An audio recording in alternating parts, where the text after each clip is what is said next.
Order और molecularity के I think आप लोगों ने सारे वीडियोस वगैरह देख लिए होंगे, टॉपिक भी आपको समझ में आ गया होगा, है ना। आज अपन स्टार्ट कर रहे हैं effect of temperature on rate of reaction, यानी कि relation between temperature and rate constant. ठीक है, और इसको एनसीईआरटी में जिस टॉपिक के अंडर में लिया हुआ है उसको बोलते हैं अपन Arrhenius equation.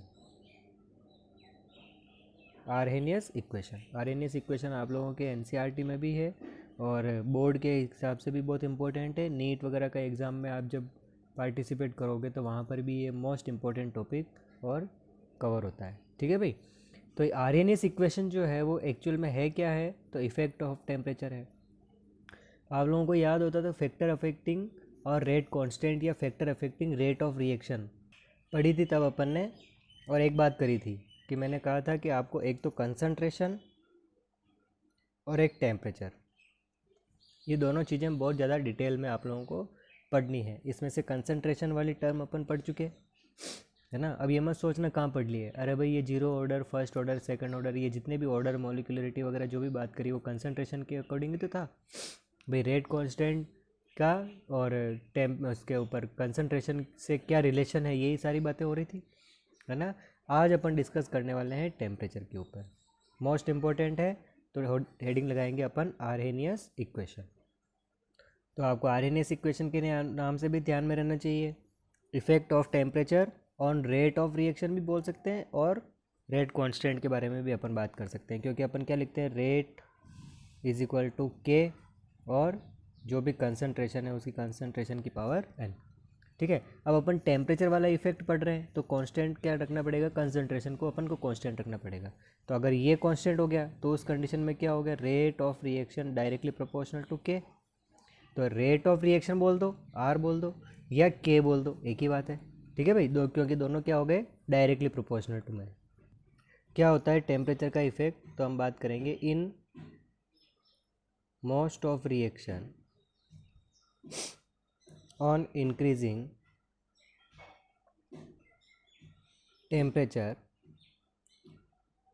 we know that rate also increases, है ना। या रेट बोल दो या रेट कांस्टेंट, रेट कांस्टेंट भी क्या होगा, इंक्रीज होगा। ठीक है, क्या बात करी अपन ने, मोस्ट ऑफ रिएक्शन के अंदर, किसमें, most of reaction, all of reaction नहीं बोला मैंने, क्या कहा है, मोस्ट ऑफ रिएक्शन। ठीक है, और अगर अपन एनसीईआरटी की लैंग्वेज की बात करें तो आपकी एनसीईआरटी बुक में जो लैंग्वेज दी हुई है वो लिखी हुई है generally on 10 degree Celsius temperature rise in temperature rate constant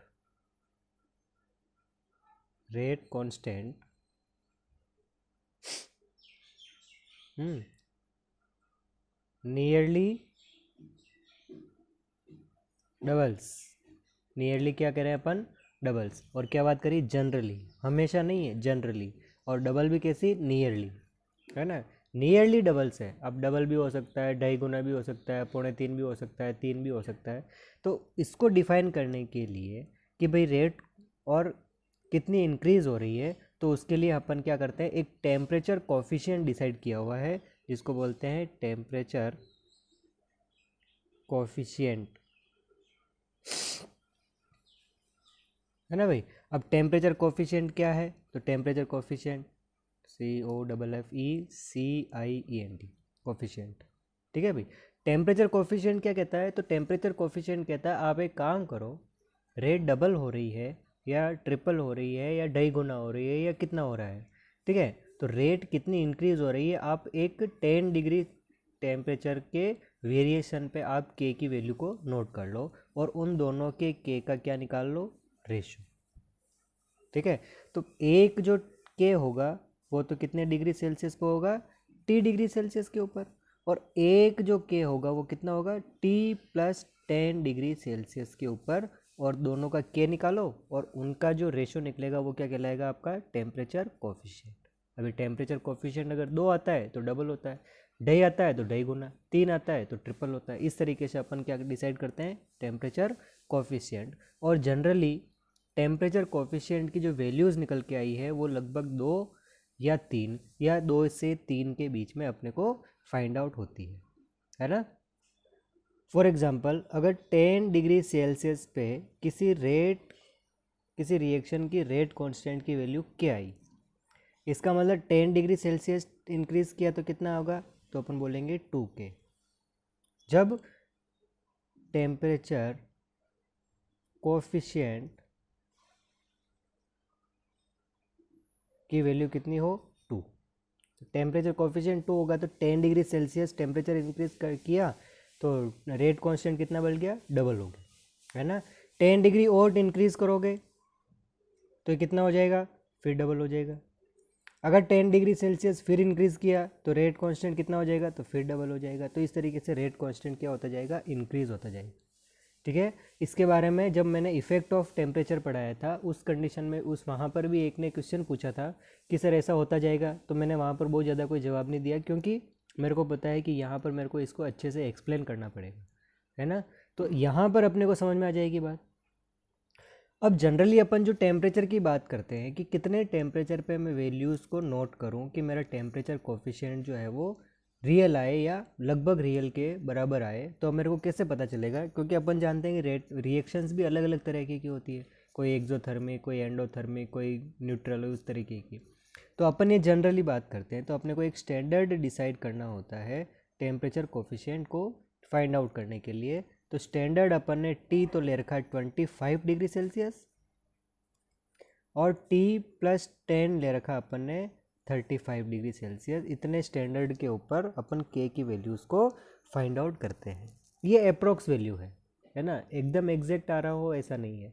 तो ये अभी अपन अप्रोक्स वैल्यूज़ की बात कर रहे हैं, है ना। फिर उसके बाद में अपन चलेंगे एकदम एग्जैक्ट वैल्यू जो आपने आर्हेनियस भाई साहब ने कही थी कि कैसे अपन और टेम्परेचर कोफिशिएंट को या कैसे टेम्परेचर के ऊपर इफेक्ट है, क्यों होता है, ये सारी चीज़ें अपने को डिटेल में पढ़नी है।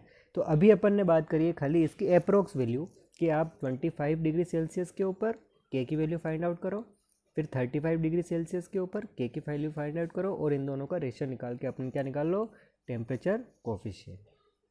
ठीक है भाई, ये अप्रोक्स वैल्यूज़ की बात हो रही है। एग्जैक्ट वैल्यू निकलेगी अपने नेक्स्ट लेक्चर्स के अंदर, है ना। तो वहाँ पर डिटेल को पढ़ने, अभी तो और चलेगा ये लेक्चर, है ना, तो वहाँ पर अपने को डिटेल पढ़ना है इस फॉर्मूले के ऊपर या अप्रोक्स वैल्यूज़ के ऊपर बेस्ड एक क्वेश्चन है। उस क्वेश्चन को आप आराम से सॉल्व करो।